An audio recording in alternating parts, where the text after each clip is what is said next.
Chi è Julien Fanseux?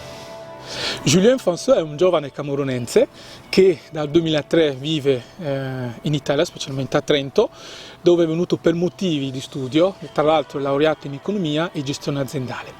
Poi ha fatto specialistica in sociologia, che è lavoro, organizzazione e sistemi informativi. Durante il percorso universitario ho sempre abbinato lavoro e studio. Che cosa ti ha spinto a fare impresa?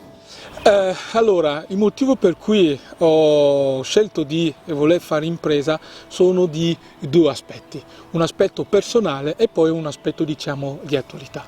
Durante il mio percorso universitario faticavo molto a relazionarmi con i miei compagni di classe dal punto di vista della comunicazione.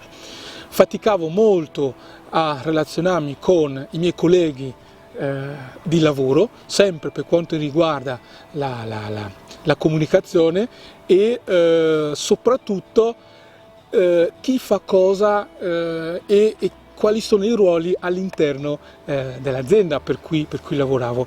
E guarda caso, durante anche la mia esperienza di volontariato, perché sono stato cofondatore Unistudent e presidente dell'Associazione Camerunensi di Trento per 4 anni, la stessa difficoltà e problematica si era presentata.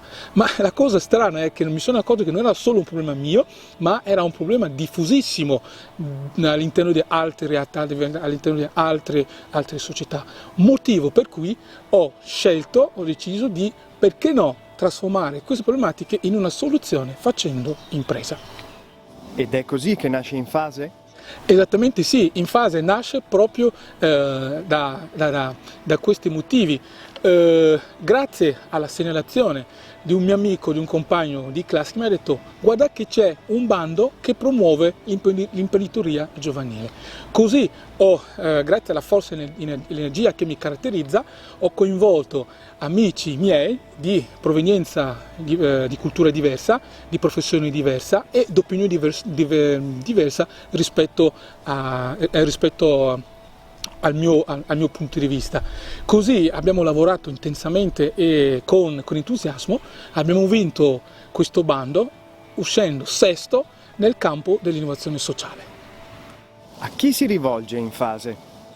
Il bello di Infase è che Infase si rivolge a tantissime realtà, ad esempio si rivolge al mondo delle cooperazioni, le cooperative, le federazioni, tutte le associazioni di categoria. Infase si rivolge a loro, ma non solo, Infase si rivolge anche alle associazioni di volontariato che faticano a mettersi d'accordo. Infase si rivolge ai professionisti di settore piuttosto che alle imprese grandi e medie che sia. Quali strumenti usa Infase? Infase si ispira di moltissime tecniche, di moltissimi metodi. Posso citare alcuni. Infase, a seconda del caso e della problematica che si presenta, Infase utilizza, ad esempio, che può essere la progettazione partecipata, piuttosto che il design thinking, piuttosto che l'olacrazia, un recente approccio innovativissimo per quanto riguarda l'organizzazione dell'impresa.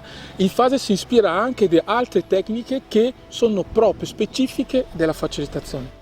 Quali sono i progetti più a breve termine per Infase?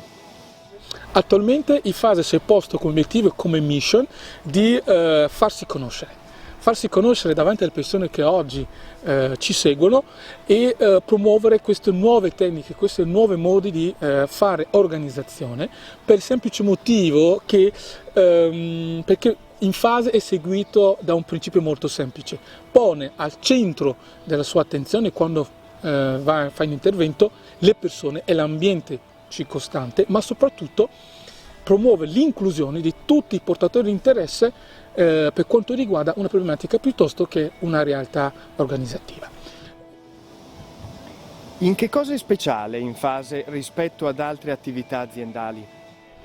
Ciò che rende Infase così speciale è la sua missione, perché Infase si è posto come mission di facilitare nell'impresa il cambiamento.